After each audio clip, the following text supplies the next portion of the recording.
नमस्कार, मैं हूं दीपक चौरसिया और वक्त है नहले पर दहले का।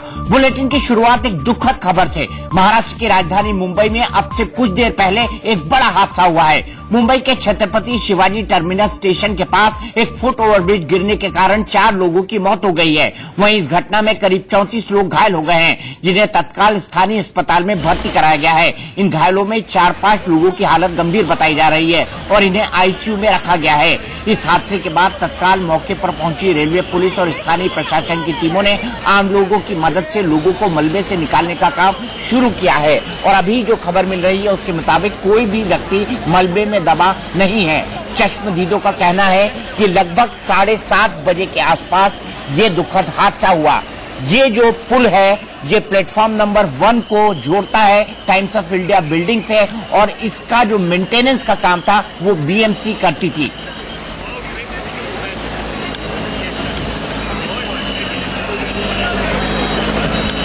चश्मदीदों का कहना है कि जिस वक्त ये हादसा हुआ उस वक्त ब्रिज के नीचे बड़ी संख्या में लोग और वाहन मौजूद थे। ये वक्त 7:30 का था और 7:30 के वक्त के आसपास बहुत सारे लोग ऐसे हैं, क्योंकि जो आसपास का स्थानीय इलाका है वो चारों तरफ बड़ी बड़ी कमर्शियल बिल्डिंग से घिरा हुआ है। स्टॉक एक्सचेंज भी नजदीक है। मुंबई के जो टाउन का जो मेन इलाका है वो इसके बहुत नजदीक है और इस पर आवाजाही बहुत सारी रहती है। लोग अपने घरों को लौट रहे होते हैं छत्रपति शिवाजी टर्मिनस से होकर और बाकी स्टेशन की ओर जाते रहते हैं।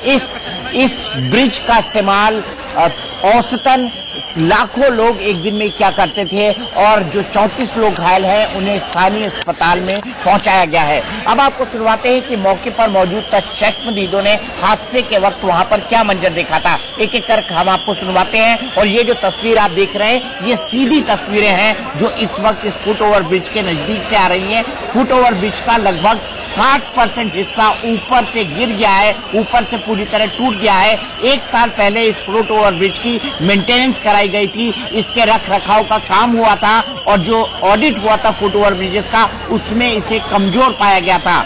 जो मुंबई महानगर पालिका है वो इस ब्रिज की देखरेख करती थी। ये ब्रिज भले से स्टेशन को जोड़ता हो लेकिन ये रेलवे के अंडर में नहीं था, लेकिन फिर भी इस हादसे से कई तरह के सवाल खड़े हो गए हैं। आइए आपको सुनाते हैं चश्मदीदों ने वहां पर क्या देखा।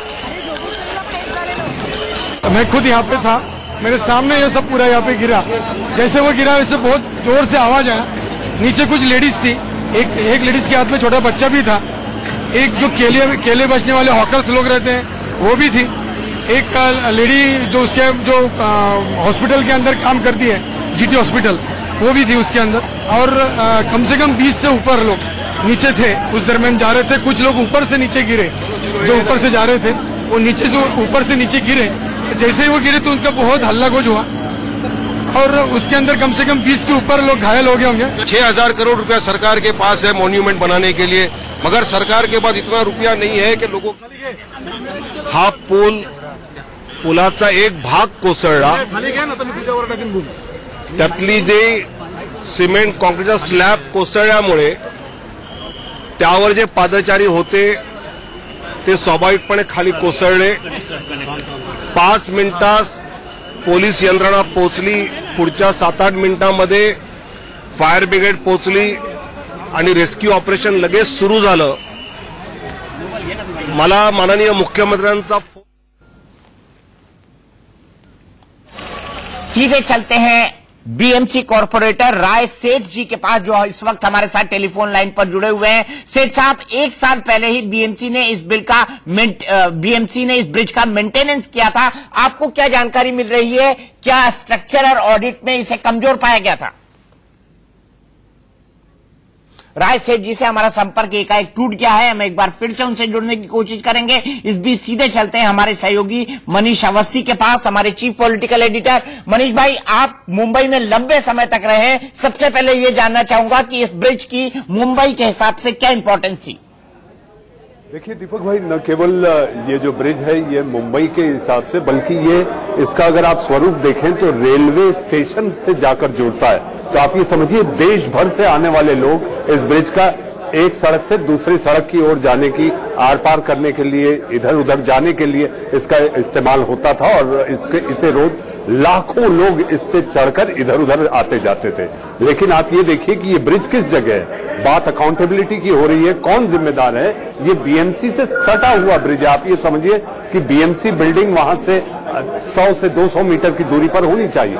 जहां पर ये घटना हुई है, इसको लेकर इस वक्त ये वक्त है कि लगातार, चाहे वो एल्फिंस्टन का हो जिसमें 23 लोगों की मौत हो गई, उसके बाद आप बात करें अंधेरी ब्रिज का जो सुबह सुबह गिरा, भारी बारिश का माहौल था, उस समय वहां पर 2 लोगों की मौत हो गई। और इसके साथ साथ आप ये देखिए, इस तरह से मुंबई में अगर लगातार हमारे जो ब्रिज, जो पुल हैं, वो अगर जर्जर और कमजोर हैं, तो उसका जिम्मा कौन लेगा। उस कमजोरी को तंदुरुस्त बनाने के लिए उसका ऐसा एक विभाग बनाया गया है बीएमसी में, जो कि रिपेयर एंड मेंटेनेंस देखता है। आखिर उसमें मनीष भाई, आपको 1 मिनट रोकूंगा, फिर आपके पास आऊंगा, लेकिन फिलहाल सुनते हैं क्या देखा वहां पर चश्मदीदों ने। हम हमारे जान पहचान वाले क्या लेगा, हम तो हमारा फर्ज निभा रहे थे। पेशेंट हम उनको हमारे उनके घर तक, हॉस्पिटल तक पहुंचा था और ज्यादा कुछ नहीं था। Thank you sir. आपका नाम बताइए ना, दोनों जन का। मजहर शेख, फुरकान शेख, फुरकान शेख, FURQAN। आप लोग भाई है। सीधे चलते हैं हमारे सहयोगी मनीष अवस्थी जी के पास, हमारे चीफ पॉलिटिकल एडिटर। मनीष भाई, आप बता रहे थे कि इस पुल का क्या इंपॉर्टेंस है उस इलाके को लेकर, खासकर मुंबई को लेकर, क्योंकि ये CST के प्लेटफॉर्म नंबर 1 को टाइम्स ऑफ इंडिया बिल्डिंग से जोड़ता था। जी, जैसा कि हम जिक्र कर रहे थे दीपक भाई, ये जो पुल है और ये जो इलाका है, जैसा आपने अपने शुरुआती उसमें कहा कि ये इलाके में आखिर कितना लोग आता है। मुंबई के सबर्ब से निकलकर यहाँ पर महाराष्ट्र सरकार का मंत्रालय, सारे बड़े सरकारी दफ्तर, सारे गैर सरकारी जितने बड़े कॉरपोरेट्स हैं, वो यहाँ पर, शेयर मार्केट यहाँ पर, न केवल इसमें काम करने वाले बल्कि दुनिया भर से आने वाले सैलानी भी इसी इलाके में होते हैं। यहीं पर हमारा गेटवे है, यहीं पर हमारे कई ऐसी चीजें हैं जहां पे 26/11 का हमला हुआ था, कई विदेशी पर्यटक वहां आते हैं। तो ये वो इलाका है जहां पर न केवल मुंबईकर बल्कि देश विदेश से लोग आते हैं। तो ऐसी स्थिति में इस तरह के जो फुट ओवर ब्रिज है, एल्फिंस्टन भी आप ये देखिए कि टाउन के करीब ही था, वहां पर भी ये इतनी बड़ी घटना हुई थी। और फिर ये घटना का हो जाना इस बात का बताता है कि यहाँ पर कहीं न कहीं उस विभाग की चूक है जिस पर ये जिम्मा था कि हमारे जो मुंबईकर हैं, जो नागरिक है, उसको वो बुनियादी जो उसकी जरूरत होती है, एक जो उसकी सुरक्षा होनी चाहिए, वो नहीं थी। आप देख रहे हैं राजनेताओं का तांता लग चुका है। अभी सरकार की तरफ से विनोद तावड़े, जो सरकार में कैबिनेट मंत्री है, वो आए, उन्होंने कहा कि कारण क्या था और उन्होंने क्रोनोलॉजी गिरानी शुरू कर दी कि सीमेंट का कुछ ऐसा भाग था जो नीचे आ गया, जिसकी वजह से ये हादसा हो गया। आप ये तो बता रहे हैं कि ये इस तरह से ऐसा हुआ, लेकिन इसको मरम्मत करने को लेकर, अगर ये ब्रिज कमजोर था तो इसको ताकत देने का काम उस विभाग का था जिसमें बीएमसी में आप उस शिवसेना के साथ सत्ता में बैठे हैं। क्या आपने अधिकारियों को इस तरह के जो अंधेरी फुटओवर ब्रिज जो हुआ था, तब भी ऐसी घटना हुई थी, तो कितने लोग जिम्मेदार ठहराए गए? सस्पेंशन हो जाता है, बाद में वो रिवोक हो जाता है।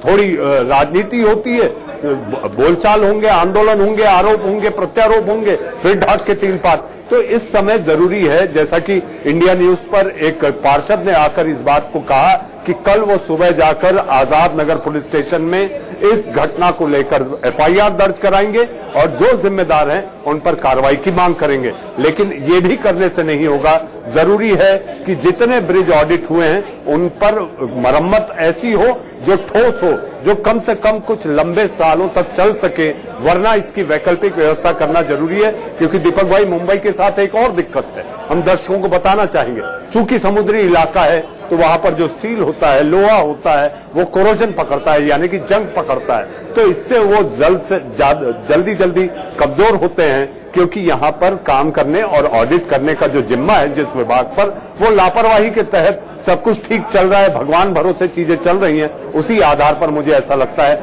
मुंबई को चलाने की कोशिश और सोच भी इस तरह के अधिकारियों की बनी हुई है। 7:30 बजे हादसा हुआ, 4 कीमती जिंदगियां अभी तक चली गई हैं और 34 लोग अस्पताल में भर्ती है, जिसमें 4 से 5 लोग गंभीर बताए जाते हैं, जिन्हें आईसीयू में भर्ती किया गया है। मनीष भाई, जो दर्शक हमारे साथ अभी जुड़े हैं उनको रिकैप करने के लिए आप एक बार सिलसिलेवार ढंग से बताइए कि इस फुट ओवर ब्रिज पर क्या हुआ, किस तरीके से हादसा हुआ और किस तरीके से पूरा घटनाक्रम रहा अब तक का। देखिए, 7:30 बजे की घटना है, जैसा कि जानकारी आई और हमारे रिपोर्टर जो वहां पर जमीन से हमें रिपोर्ट कर रहे हैं और दर्शकों को लगातार सूचना दे रहे हैं। दीपक भाई, एक ही अजीब संयोग मैं कहूंगा, अंधेरी का जो ब्रिज गिरा था वो सुबह 7:30 बजे गिरा था और ये जो ब्रिज गिरा है, जो फुट ओवर ब्रिज धाराशाही हुआ है, इसका भी वक्त 7:30 है। लेकिन इस हादसे में जो लोग घायल हुए हैं, 4 लोगों के मरने की खबर आ रही है, जिनकी इस दुर्घटना में मौत हो गई, वो बेगुनाह थे, उनका कोई लेना देना नहीं था। वो सरकार को टैक्स देते हैं, सरकार को टैक्स इसलिए नहीं देते कि वो बुनियादी सुविधाओं के जो हकदार हैं वो तक उन्हें सरकार मुहैया न करा सके और उनकी जिंदगी इस तरह के छोटे से हादसे में। मनीष भाई, 1 मिनट आपको रोकूंगा, 1 मिनट आपको रोकूंगा, फिर आपसे जुड़ेंगे। हमारी सहयोगी उर्वशी इस वक्त सीधे हादसे की जगह से हमारे साथ लाइव जुड़ चुकी है। उर्वशी, क्या दृश्य देख रही है? क्या अभी भी मलबे में कोई दबा हुआ है? क्या जगह को पूरी तरह से क्लियर कर दिया गया है? क्या जानकारी दे सकती है आप हमें? जी, मलबे में अभी फिलहाल तो कोई दबा नहीं है, सबको निकाला गया है। अभी फिलहाल जो ऑपरेशन चल रहे हैं वो डेब्रीज निकालने के चल रहे हैं। दीपक जी, मैं आपको बताऊंगी कि ये मेरे लेफ्ट हैंड साइड में आप जो ब्रिज देख रहे हो, ये वही ब्रिज है जो आज कोलैप्स हुआ। और ये ब्रिज के, अगर मैं राइट हैंड साइड पे आपको दिखा सकूं जूम कर तो मैं आपको बताऊंगी कि ये वो रोड को लेकर ये रेलवे को कनेक्ट करता है, वो ब्रिज है। ये ब्रिज के पिलर के राइट हैंड साइड में आप जो गैप देख रहे हो, ये वो गैप है जिधर प्लेटफॉर्म पूरा का पूरा जो है कोलैप्स हुआ। इनफैक्ट आप जो शेड पोर्शन देख रहे हैं, ये वो रेलवे का पोर्शन है। तो ये बहुत ही इंपॉर्टेंट ब्रिज है, जहां पे फुटफॉल लैक्स में होती है जनरली प्राइम टाइम पे। पीक आवर्स में अगर हम देखें तो यहाँ पे फुटफॉल लैक्स में होती है। इतना इंपॉर्टेंट ब्रिज, और ये हमेशा से किसी भी मुंबईकरों को आप पूछे तो वो हमेशा ये आपको बताएंगे कि किस तरह से ये हमेशा शेक होता था। ये ब्रिज जो है हमेशा हिलता डुलता था जब भी यहाँ पे मासेस में जो है ये होंगे। ये देखिए, एक टैक्सी जिसके ऊपर एक मलबा गिरा, उसकी ये हालत आप अभी फिलहाल देख रहे हैं, जहाँ पे पूरी तरह से हो गई है टैक्सी का फ्रंट पोर्शन। और वहीं अभी स्पॉट पे अगर हम देखें तो fire brigade officials, Mumbai police, ये सारे लोग मिलकर जो है डेब्रीज को रिमूव करने का प्लान कर रहे हैं। इनफैक्ट ये मैं आपको बताऊंगी, बीच में जो येलो एंड ब्लैक दिख रहा है, ये डिवाइडर है, तो यहाँ से आने जाने के लिए कोई और पर्याय नहीं था, सिर्फ ये ब्रिज था जिसका अभी आप फिलहाल नजारा देख रहे हैं। ये वो ब्रिज जो कनेक्ट करता है रोडवेज से लेकर जो है रेलवेज को। इनफैक्ट यहाँ मेरे साथ जो एक आई विटनेस है वो भी जुड़े हैं, इनसे बात करेंगे। सर, मोहम्मद जी आपका नाम है। सर, आप तकरीबन किधर जा रहे थे और क्या आपने जो है मतलब किस वक्त, क्या ये आपके टैक्सी पे मलबा गिरा, तो किस वक्त ये चीजें ये हुई? 7:30 का टाइम हो रहा था। चर्च गेट से माहिम जा रहा था मेट्रो, और ये गली से निकल रहा था। जैसे ही कोने पे पहुंचा, वो ब्रिज नीचे आ गया, मलबा नीचे आ गया। सर, ये ब्रिज बहुत ही ज्यादा इम्पोर्टेंट है क्योंकि जनरली यहाँ के मुंबईकर जो है इसी रोड से, इसी ब्रिज से पास होता है, यहाँ पे और कोई पर्याय ही नहीं। सही बात नहीं है, तो ब्रिज तो यही है, तो वहाँ पे अंडरग्राउंड पे जाओ। आपकी जान जो है बार बार बची, आप जस्ट उसके आप जैसे लोगों की जान बच गई। बोल जान बच गई, ऊपर वाले का करम है, सच्चा किया होगा तो बच गया जान। तो मैं तो 1 सेकंड में तो गाड़ी के नीचे आ जाता। मैंने जस्ट अभी आपकी टैक्सी देखी, आगे का पूरा पोर्शन क्रश हो। उर्वशी, मैं 1 मिनट के लिए आपको रोकूंगा। मिलिंद देवड़ा, जो कि दक्षिण मुंबई से कल ही कैंडिडेट घोषित किए गए हैं कांग्रेस के, वो कुछ कह रहे हैं। ये लापरवाही को मुंबई की जनता, मुंबई की आवाम टॉलरेट नहीं करेगी। माझ्या माहितीनुसार 3 वर्षामध्ये 3 पडले, अंधेरी, परेल आणि हा बरोबर है। आणि जो आप कह रहे हैं बिल्कुल सही कह रहे हैं कि इतने ब्रिजेस गिर रहे हैं, मानसून के टाइम ब्रिजेस गिर रहे हैं। और जहां तक मेरी जानकारी है, जो मैंने ऑलरेडी कहा, मैं और एक बार दोहराना चाहता हूं कि यदि मेरी जानकारी सच है कि ये बीएमसी की ब्रिज है। 6 महीने पहले उन्होंने ऑडिट रिपोर्ट मांगी है। ऑडिट रिपोर्ट में कहा कि केवल माइनर रिपेयर्स है। कौन है वो ऑडिटर, किसने उस ऑडिटर को अपॉइंट किया है, उनके खिलाफ भी एफआईआर दर्ज की जानी चाहिए। ऍक्च्युअली आता खरं म्हणायचं, आता बॉडी उचलताना आम्ही होतो इथे, 1-2.5 वर्षाच्या मुलाचं पाय फ्रॅक्चर झालंय। एक कुटुंब म्हणजे कधी कधी आता ड्युटीवर जाणारी लोक सुद्धा उद्ध्वस्त झाले।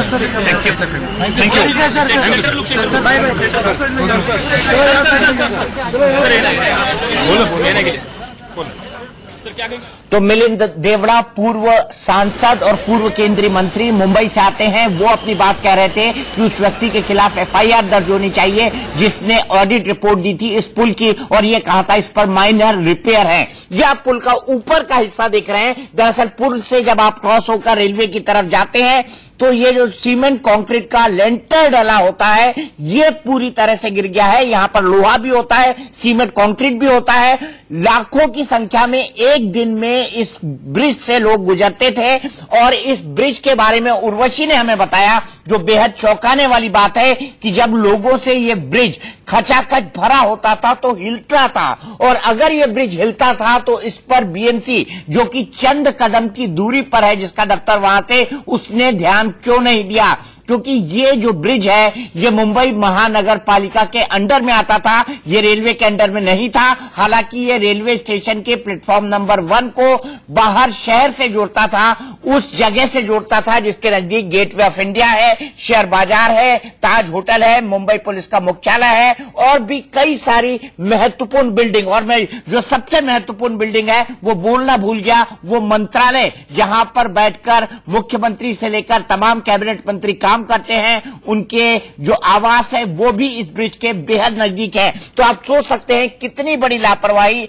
मुंबई में उस जगह पर है जहां पर सभी महत्वपूर्ण लोग रहते हैं, और जिसके ऊपर से लाखों लोग दिन से गुजरते थे। सीधे हमारे सहयोगी अभिषेक शर्मा के पास चलते हैं। अभिषेक, सबसे पहले ये जानना चाहूंगा कि हादसा हुआ कैसे? हम वो तस्वीर दिखा रहे हैं यहां पर कि ब्रिज का ऊपर का हिस्सा जो चलने के लिए इस्तेमाल होता था वो पूरी तरह से टूट चुका है, वो गिर चुका है, और उसमें एक बड़ा सा छेद हो गया है, और साइड में जो रेलिंग है वो हमको दिख रही है, लेकिन रेलिंग के नीचे जो चलने का फुटपाथ है वो 60% से ज्यादा इस ब्रिज का टूट गया है। इतनी बड़ी लापरवाही अभिषेक कैसे?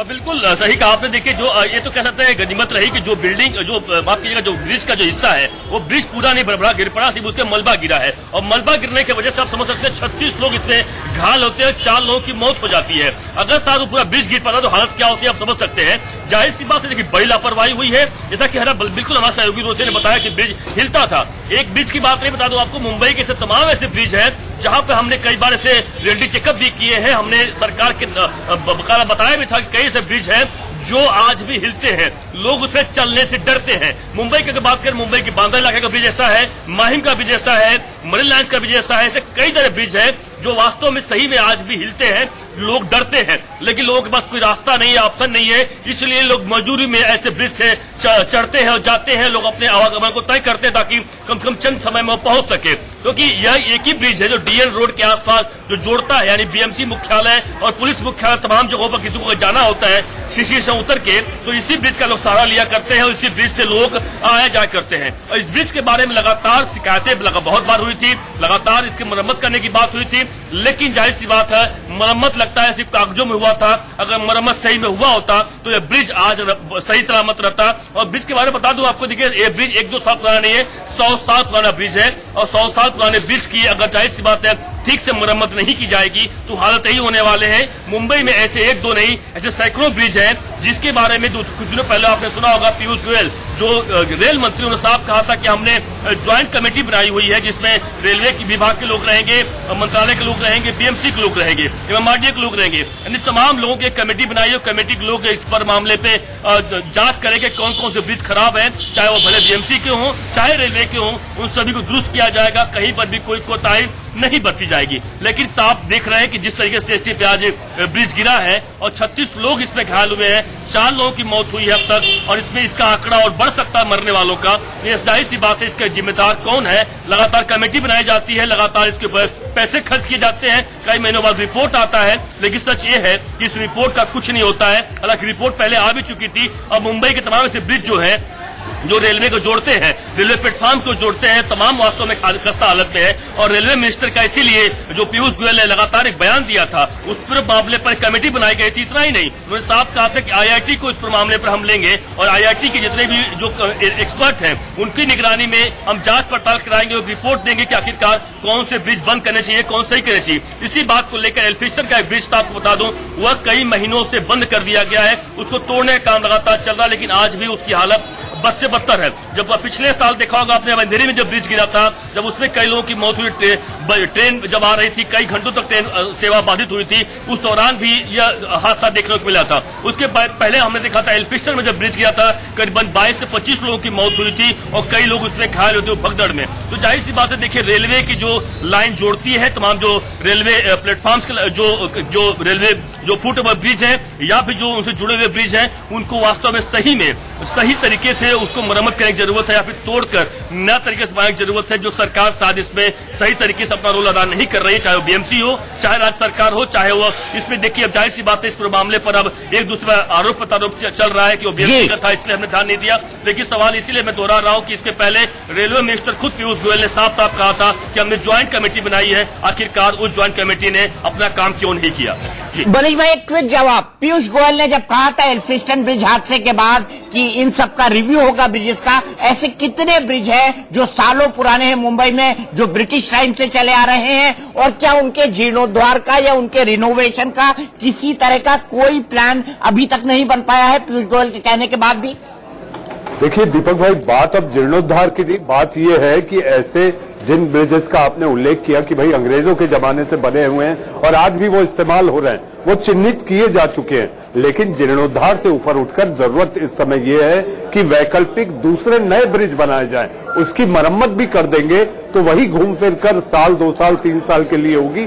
लेकिन यहाँ पर जरूरी है, जो कि पीयूष गोयल ने भी कहा था, निर्देश भी दिए थे, सेना के लोगों ने मिलकर एक ब्रिज का वैकल्पिक व्यवस्था भी की, लेकिन सेना ही सामने आकर ये करे, ये उचित नहीं होगा। जरूरी है कि जीर्णोद्धार से ऊपर उठकर जो लोग जिम्मेदार हैं, एक तो उन पर कार्रवाई, और उसके साथ साथ जरूरी है कि वैकल्पिक ब्रिज जितने चिन्हित किए जा चुके हैं वो बनाए जाए। ऐसे मुंबई में, जैसा कि आपने कहा कि आंकड़ा क्या है, आंकड़ा दीपक भाई इस समय मैं नहीं कह पाऊंगा क्योंकि मुझे उससे सटीक जानकारी नहीं, लेकिन हाँ, ये ऐसे कई सैकड़ों ब्रिज हैं जिन पर रेलवे के साथ साथ BMC को मिलकर एक ज्वाइंट कोऑर्डिनेशन कमेटी जो बनाई गई थी, कंसल्टेंसी फर्म लगाई गई थी, जिससे ये ऑडिट किया था। ऑडिट करने के बाद BMC को रिपोर्ट सबमिट हुई थी और BMC में रिपोर्ट जाने के बाद जो रिपेयर और मेंटेनेंस विभाग होता है उसने मरम्मत कर दी, आमूलचूल जो जरूरत थी वो कर दी, और अनदेखी उसने ये कर दी कि दूरदृष्टि रखकर अगर ये हम बहुत थोड़े में कर रहे हैं तो इसका कितना बड़ा अंजाम हो सकता है और बेगुनाह और मासूम लोगों की जान जा सकती है।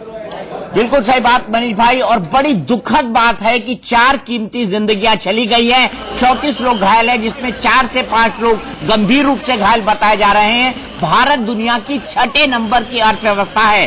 भारत सामरिक दृष्टि से, रक्षा की दृष्टि से, कूटनीतिक दृष्टि से, आर्थिक दृष्टि से एक बेहद समृद्ध और शक्तिशाली राष्ट्र बनता जा रहा है। लेकिन क्या मुंबई के फुटओवर ब्रिज की मरम्मत पर हमारा ध्यान नहीं गया है?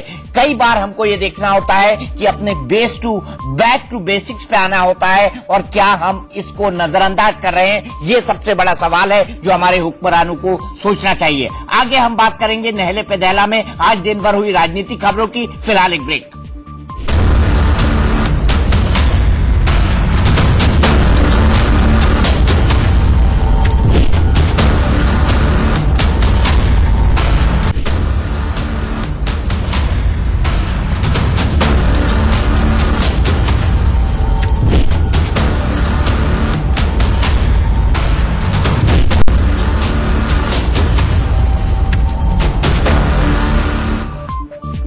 मुंबई हादसे का अपडेट हम आपको लगातार देते रहेंगे, लेकिन अब रुक करते हैं आज की दूसरी बड़ी खबरों का। आज राहुल गांधी ने एक ट्वीट के जरिए पीएम मोदी पर बड़ा हमला बोला। मसूद अजहर को ग्लोबल आतंकी करार देने की राह में चीन ने कल ही वीटो कर रोड अटकाया था। इसी पर राहुल ने ट्वीट कर मोदी को कमजोर पीएम बताया। बीजेपी की तरफ से इसका जवाब देते हुए रविशंकर प्रसाद ने कहा कि राहुल के इस बयान पर जैश के हेडक्वार्टर में जश्न मनेगा।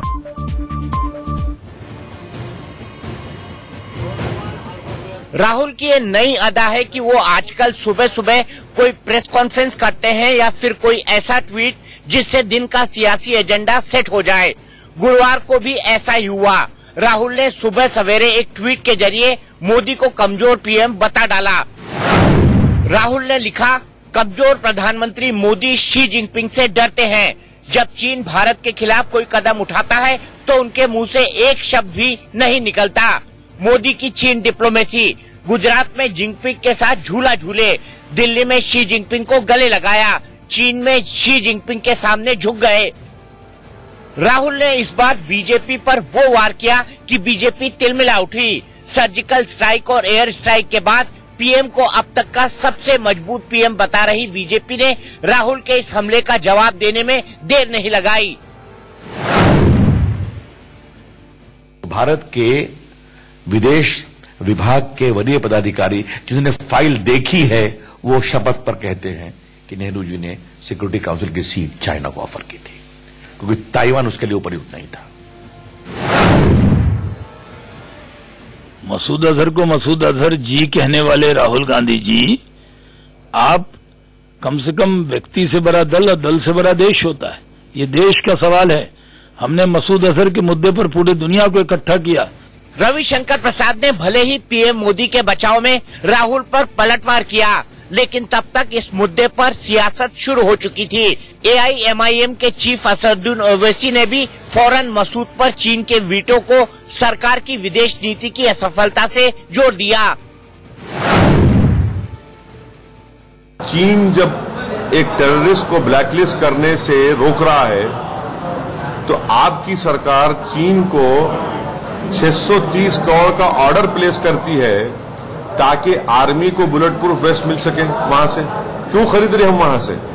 चुनावी माहौल में सियासी बयानबाजियां तो यूं ही जारी रहेंगी, लेकिन नहले पर दहला यह है कि एयर स्ट्राइक के बाद बीजेपी मोदी को चुनाव में मजबूत महानायक की तरह पेश कर रही है और राष्ट्रवाद के मुद्दे पर ही बीजेपी ये चुनाव जीतना चाहती है।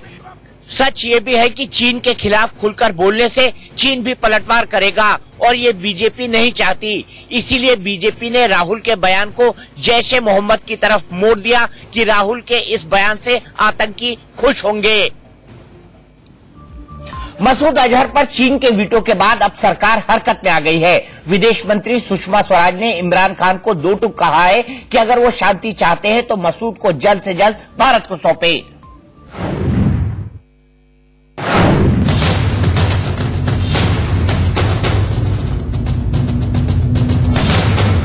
मैं फिर से आपको कहूंगा कि इस वक्त बेटर सेंस शुड प्रिवेल। हमें बैठ के बातचीत से अपने मसले हल करने चाहिए। ये वही इमरान खान है जो शांति दूत का मुखौटा लगाकर बड़ी बड़ी बातें करने आए थे, लेकिन मसूद अजहर पर बैन की बात इनकी जुबान से नहीं टपकती। लेकिन अब बहुत वो जल्द से जल्द सौंप दें। हो सकते हैं सामान्य रिश्ते पाकिस्तान से, क्यों नहीं हो सकते, लेकिन शर्त यही है अपने आतंकवादियों के खिलाफ ठोस कार्रवाई करो और भारत के खिलाफ अपनी धरती से आतंकवादी गतिविधियां बंद करो, तब रिश्तों की सामान्य रिश्तों की शुरुआत हो सकती है, वरना नहीं हो सकती। पुलवामा अटैक के बाद पाकिस्तान खामोश हो गया था, लेकिन जब भारत ने एयर स्ट्राइक की तो इमरान खान को शांति याद आने लगी। भारत के कड़े तेवर के बाद पाकिस्तान को चीन की याद आती है। इस बार भी ऐसा ही हुआ। भारत मसूद पर बैन के लिए यूएन में गया। फ्रांस, अमेरिका जैसे देशों का साथ मिला तो पाकिस्तान ने अपने बड़े भाई ड्रैगन को आगे कर दिया। चीन ने वीटो लगाकर बता दिया कि वो आतंकवाद पर कितना सॉफ्ट है, लेकिन भारत लगातार कहता रहा अब आतंकवाद बर्दाश्त नहीं होगा। ये नया भारत है, घर में घुसकर मारता है। ऐसे ही तेवर विदेश मंत्री ने दिखाते हुए कहा कि पाकिस्तान से सिर्फ आतंकवाद मुक्त माहौल में ही बातचीत हो सकती है। टेरर पे बात नहीं, एक्शन चाहिए। बातें तो बहुत बार हो चुकी और बातें बहुत बार रुक चुकी। हमने बहुत साफ कह रखा है, terror and talks can't go together, but we are ready to engage with Pakistan in an atmosphere free from terror and violence. चीन के वीटो पर न सिर्फ भारत गुस्से में है बल्कि अमेरिका भी हैरत में है, क्योंकि ये पहली बार है जब मसूद के बैन के पक्ष में 10 से ज्यादा देश एक साथ आए हैं। लेकिन वीटो के बाद सबको चीन खटकने लगा है। अमेरिका ने साफ किया है कि अगर बीजिंग आतंकवाद से लड़ने के लिए गंभीर है तो उसे पाकिस्तान और अन्य देशों के आतंकियों का बचाव नहीं करना चाहिए। ये चौथी बार है कि चीन ने ऐसा किया है। चीन को ये कार्य करने से नहीं रोकना चाहिए जिसे सुरक्षा परिषद ने करने के लिए सौंपा है। अगर चीन अड़ंगा डालता रहा तो जिम्मेदार सदस्य देशों को सुरक्षा परिषद में अन्य एक्शन लेने पर मजबूर होना पड़ेगा। पहली बार चीन के खिलाफ अमेरिका ने इतना सख्त लहजा अपनाया है। हालांकि इसका कितना असर होगा इस बारे में कुछ कहा नहीं जा सकता। नहले पे दहला ये है कि चीन के वीटो से पहले भी अमेरिका और भारत विरोध कर रहे थे। ऐसे में चीन का इलाज का दूसरा रास्ता जरूरी है, जिससे कूटनीतिक तौर पर चीन दबाव महसूस करे और पाकिस्तान का साथ न दे। पुलवामा अटैक को 1 महीना हो गया है। भारत पाकिस्तान के बीच तनाव का माहौल है। इस बीच करतारपुर कॉरिडोर पर बात करने के लिए पाकिस्तान से 18 लोगों का डेलीगेशन अटारी पहुंचा, जिससे करतारपुर कॉरिडोर खोलने पर आगे बात बढ़ सके। आतंकी हवाओं के बीच पाकिस्तानी कारवां अमृतसर पहुंचा। पाकिस्तान से आए डेलीगेशन से अटारी बॉर्डर पर करतारपुर कॉरिडोर के खोलने को लेकर बातचीत हुई। पाकिस्तान के प्रतिनिधि मंडल ने 59 पेज का दस्तावेज भारत को सौंपा, जिसमें करतारपुर में भारत के लोगों की 14 शर्तों के साथ प्रवेश की जानकारी थी, जिसमें कहा गया कि एक ग्रुप में कम से कम 15 श्रद्धालु हों, वैध पासपोर्ट, सुरक्षा निकासी दस्तावेज रखने होंगे। भारत को तीर्थ यात्रियों के आने की सूचना 3 दिन पहले देनी होगी। परमिट सिर्फ करतारपुर की यात्रा के लिए जारी किया जाएगा। एक दिन में 500 से अधिक तीर्थ यात्रियों को परमिट नहीं किया जाएगा। गलियारा सुबह 8 से 5 बजे तक खुला रहेगा। हालांकि भारत चाहता है कि करतारपुर में एंट्री बिना वीजा के हो। एक दिन में कम से कम 5000 लोगों को मंजूरी मिले। न केवल भारतीय बल्कि भारतीय मूल के लोगों को भी प्रवेश की मंजूरी मिले। अतिरिक्त दस्तावेज मांगकर प्रक्रिया बोझिल न की जाए। अभी पिछले साल इसको एक कॉन्क्रीट रूप दिया गया। हम अभी कोशिश कर रहे हैं कि कम से कम ये ऑपरेशनलाइज हो जाए, फिर इसकी स्कोप को एक्सपैंड करने के लिए जो भी सिम्प्लिफिकेशन होगी भारत सरकार और पंजाब गवर्नमेंट के साथ मिलकर और बाकी एजेंसीज मिलकर हम लोग डेफिनेटली इसको और प्रैक्टिकल रूप देना, इसको सरल से सरल बनाएंगे। आपको बता दें, करतारपुर सिखों का धार्मिक स्थल है, जहां सिख धर्म के संस्थापक गुरु नानक देव ने आखिरी समय बिताया था। सिखों की श्रद्धा को देखते हुए भारत काफी वक्त से 4 किलोमीटर लंबे कॉरिडोर खोलने की मांग कर रहा था, जिससे डेरा बाबा नानक को पाकिस्तान के करतारपुर तक जोड़ा जा सके। पहली मीटिंग में दोनों देशों ने एक दूसरे की सिफारिशों को आपस में साझा किया। अब अगली मीटिंग 2 अप्रैल को होगी। नहले पे दहला ये है कि कॉरिडोर पर मीटिंग के बावजूद भारत अभी भी उस रुख पर कायम है कि आतंकवाद और बात साथ साथ नहीं हो सकती। भारत ने साफ कर दिया है कि आज की मीटिंग सिर्फ करतारपुर कॉरिडोर के लिए थी। मिशन दक्षिण पर निकले कांग्रेस अध्यक्ष राहुल गांधी ने आज केरल में मछुआरों की संसद में शिरकत की। फिशिंग इंडस्ट्री से जुड़े लोगों को रिझाने के लिए राहुल ने कई चुनावी वादे किए, लेकिन आज उन्होंने एक ऐसा वादा भी कर दिया जो लोकसभा चुनाव में बड़ा कमाल कर सकता है।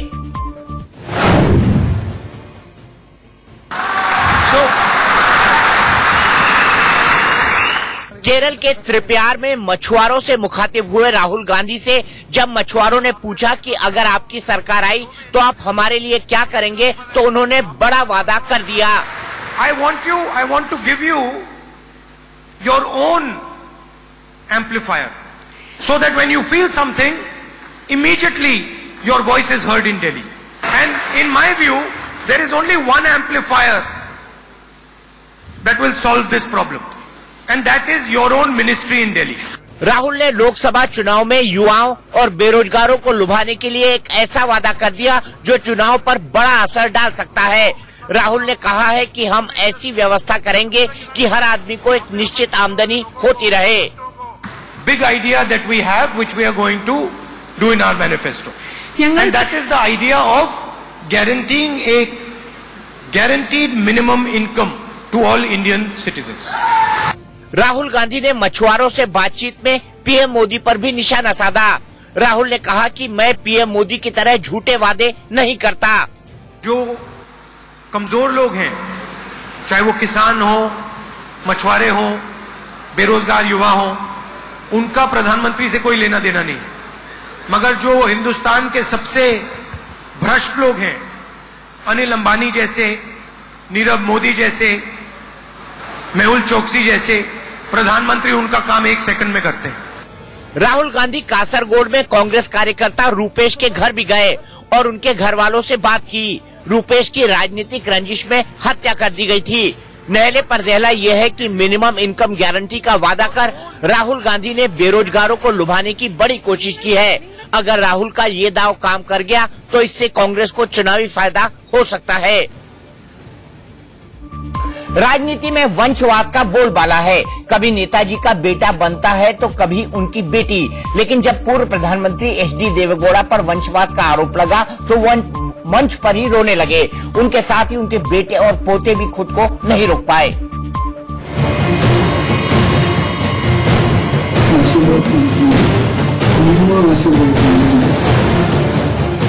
सियासत के मंच पर 3-3 पीढ़ियों के आंसू एक साथ निकल पड़े। दिल ऐसा पसीजा कि आंसू रुक ही नहीं रहे थे। भरी सभा में रो रहा ये नौजवान पूर्व प्रधानमंत्री और जनता दल सेक्युलर के संस्थापक HD देवेगौड़ा का पोता प्रज्वल है। इधर पोते की आंखें नम थी तो उधर दादा का गला भी ये कहते कहते भर आया कि उनके पोते प्रज्वल हासन सीट से चुनाव लड़ेंगे। आशीर्वाद आशीर्वाद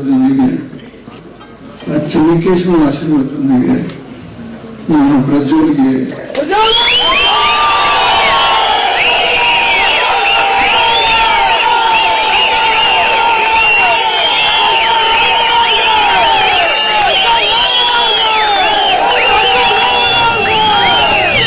दरअसल वंशवाद के आरोप से आहत देवेगौड़ा इमोशनल हो गए थे। लेकिन राजनीति तो इमोशन से भी ऊपर होती है, इसीलिए उनके दोनों पोते निखिल कुमारस्वामी और प्रज्वल लोकसभा चुनाव लड़ रहे हैं। नहले पे दहला ये है कि वंशवाद के आरोपों के बीच भी नेता अपने बेटे बेटियों और पोते पोतियों को सत्ता की गद्दी तक पहुंचाने से गुरेज नहीं करते। चुनावी माहौल में ख्वाजा के दरबार पर अब नेताओं की भीड़ लगनी शुरू हो गई है। इसी सिलसिले में आज कांग्रेस अध्यक्ष राहुल गांधी की चादर अजमेर पहुंची। इस चादर को प्रदेश के मुख्यमंत्री अशोक गहलोत और उप मुख्यमंत्री सचिन पायलट लेकर पहुंचे थे। बुधवार को पीएम नरेंद्र मोदी की ओर से भेजी गई चादर भी ख्वाजा की दरगाह पर चढ़ाई गई और उनकी ओर से भेजे गए संदेश को पढ़ा गया।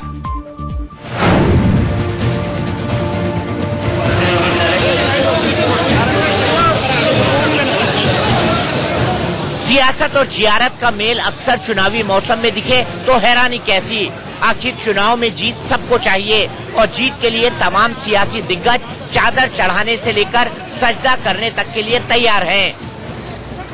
गुरुवार को अजमेर में सूफी संत ख्वाजा मोइनुद्दीन चिश्ती की दरगाह पर कांग्रेस अध्यक्ष राहुल गांधी की भेजी चादर पहुंची।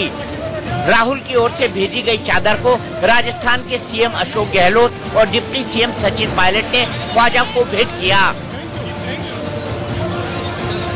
7वें सालाना पुरुष के मौके पर मैं अपनी और कांग्रेस पार्टी की ओर से श्रद्धा सुमन भेंट करता हूँ और गरीब नवाज के दर पर जाने वाले सभी लोगों का स्वागत करता हूँ। हजरत मोइनुद्दीन चिश्ती के संदेश सबके लिए मोहब्बत और नफरत किसी से नहीं। प्रदेश में खुशहाली के लिए, अमन चैन के लिए और जो पराक्रम हमारे सैनिक दिखा रहे हैं उनकी जरूरी के लिए, उनकी सुरक्षा के लिए हम सब दुआ मांगते हैं। आज राहुल गांधी जी की तरफ से हमने हर वर्ष की तरह जो कांग्रेस अध्यक्ष चादर पेश कर राहुल की चादर लेकर पहुंचे राजस्थान के सीएम ने बताया कि उनके लिए राजस्थान में मिशन 25 है, जिसके लिए ख्वाजा साहब से दुआ मांगी गई। लोकसभा चुनाव जीत रहे हैं राजस्थान के अंदर और मिशन 25 लेके चले हम लोग, क्योंकि जनता का विश्वास हमारे साथ में है। इसलिए कुशासन अंत भी हुआ। आज पूरे मुल्क में जो जुमलेबाजी हो रही है वो कब तक सहन करेगी जनता? जुमलेबाजी कब तक सहन करेगी? राहुल से पहले पीएम मोदी की तरफ से भी चादर अजमेर पहुंच चुकी है। ख्वाजा के दरबार में मोदी की चादर लेकर केंद्रीय मंत्री मुख्तार अब्बास नकवी पहुंचे थे। नहरे पे दहला ये है कि चुनावी समर में नेता जीत के लिए कुछ भी करने को तैयार रहते हैं। जीत के लिए धर्म स्थलों में मन्नत मांगना तो छोड़िए, कुछ नेता तो ज्योतिष और तंत्र मंत्र की मदद लेने से भी पीछे नहीं हटते। यही वजह है कि चुनाव से पहले नेता जनता और ऊपर वाले दोनों के दरबार में हाजिरी लगाते नजर आ रहे हैं।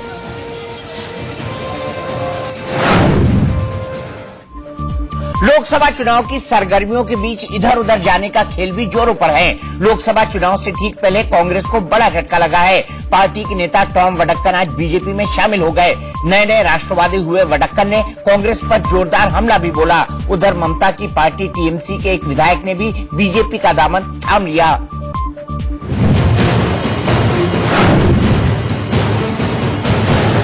दिल्ली में केंद्रीय कानून मंत्री रविशंकर प्रसाद ने टॉम वडक्कन को बीजेपी की सदस्यता दिलाई और उनका औपचारिक स्वागत किया। लोकसभा चुनाव के मद्देनजर इसे कांग्रेस के लिए बड़ा झटका बताया जा रहा है। Tom Vadakkan UPA chairperson Sonia Gandhi के विश्वास पात्र माने जाते हैं। ऐसे में अगर ये कहें कि बीजेपी ने सोनिया गांधी के घर में सेंध लगा दी तो गलत नहीं होगा। बीजेपी में शामिल होने पर उन्होंने कहा कि मेरे पास कोई विकल्प नहीं था। बीजेपी में आते ही वडक्कन की बोली भी राष्ट्रवादी हो गई।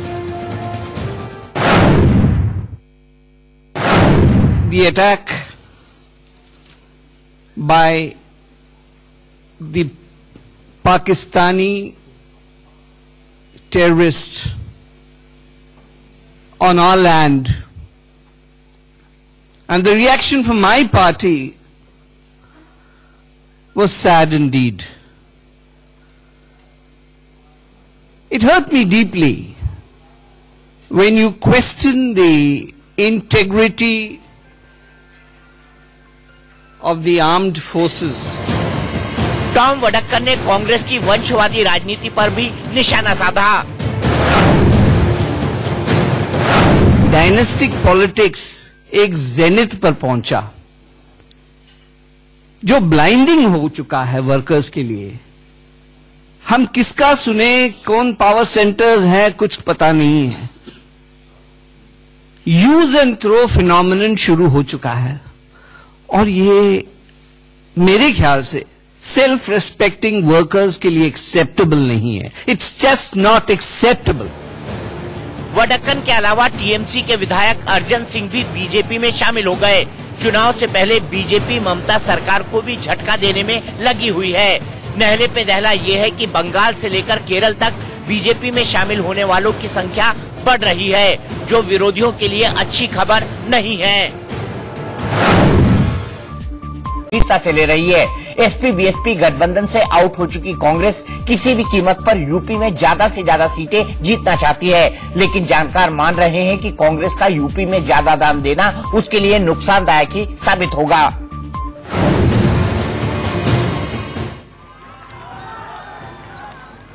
कांग्रेस सूत्रों के मुताबिक मिशन यूपी में जुटी प्रियंका गांधी जल्द ही गंगा में बोट यात्रा करती नजर आएंगी।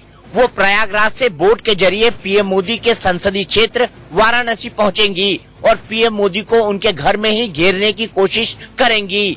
बीजेपी ने प्रियंका की इस प्रस्तावित यात्रा पर निशाना साधते हुए कहा है कि गंगा एक्शन का काम शुरू करने वाले राजीव गांधी के समय अगर ढंग से काम हुआ होता तो प्रियंका बचपन में ही बोट यात्रा कर पाती। प्रियंका गांधी जब छोटी थी उस समय वो राहुल गांधी जी वो स्टीमर से प्रयागराज से बनारस नहीं जा पाए, ना तो उसका भी एक आनंद आता, पारिवारिक एक फोटो भी होती। मगर आज प्रियंका वाड्रा जी जरूर प्रयागराज से वो अनुभव करेंगी, सुखद अनुभव करेंगी गंगा, अविरल और निर्मल की, जो बनारस तक की है। कांग्रेस ने 2019 लोकसभा चुनाव के मद्देनजर यूपी में सबसे ज्यादा ध्यान लगाया है, लेकिन जानकार मान रहे हैं कि कांग्रेस को यूपी की बजाय बाकी राज्यों में ज्यादा ध्यान देना चाहिए, क्योंकि अगर यूपी बिहार में एसपी, बीएसपी और आरजेडी जैसी पार्टियों को ज्यादा सीट मिलती है तो वो बाद में कांग्रेस की सरकार बनाने में ही मदद कर सकती है। कांग्रेस बाईपोलर जी स्टेट्स हैं, जहां पे ये खुद बहुत स्ट्रांग कंटेंडर है, वहां पे अगर ये चुनाव लड़ती है शिद्दत से, क्योंकि टाई अप का कोई गुंजाइश नहीं होता बाईपोलर में, तो वहां पे जो एज कांग्रेस ले सकती है, मुझे लगता है कि गुजरात में भी ये एज मिल सकता है अगर शिद्दत से लड़े। मध्य प्रदेश में ये एज मिल सकता है। कांग्रेस ये भूल गई कि 2004 और 2009 में यूपी में सीमित सफलता के बावजूद केंद्र में उसकी सरकार बनी और लगातार 10 साल तक चली। साल 2004 में यूपी में कांग्रेस को महज 9 सीटें मिली थी, लेकिन फिर भी यूपीए की सरकार बनी। वहीं साल 2009 में भी यूपी में कांग्रेस ने सिर्फ 21 सीटें हासिल की थी। वहां जीतने वाली एसपी और बीएसपी ने केंद्र में कांग्रेस का ही साथ दिया था। जानकार मानते हैं कि यूपी पर ज्यादा ध्यान देने से कांग्रेस का न सिर्फ वक्त जाया जाएगा, बल्कि बाकी राज्यों में पर्याप्त मेहनत भी नहीं हो पाएगी। मोदी के विरोध में ही एसपी बीएसपी साथ आई है, इसीलिए चुनाव के बाद भी अगर जरूरत हुई तो वो कांग्रेस का ही साथ देंगी। जो गैर भाजपा पार्टियां हैं और जो वैचारिक रूप से और राजनीतिक रूप से भारतीय जनता पार्टी के खिलाफ रही हैं, वो अंततः अगर सरकार बनाने की स्थिति आती है तो वे भारतीय जनता पार्टी के खिलाफ ही जो मोर्चा होगा उसी में या तो शामिल होंगी या उसे बाहर से समर्थन देंगे। लेकिन नहले पर दहला यही है कि अगर कांग्रेस खुद को लड़ाई से बाहर मानकर कोशिशें कम कर देती है तो कांग्रेसी कार्यकर्ताओं पर बुरा असर पड़ेगा और इससे कांग्रेस और कमजोर होगी। अस्तित्व के संकट से जूझ रही कांग्रेस कहीं भी समझौता करने को तैयार नहीं है। नहले पे दहला में आज के लिए इतना ही, लेकिन इंडिया न्यूज पर खबरों का सिलसिला लगातार जारी है।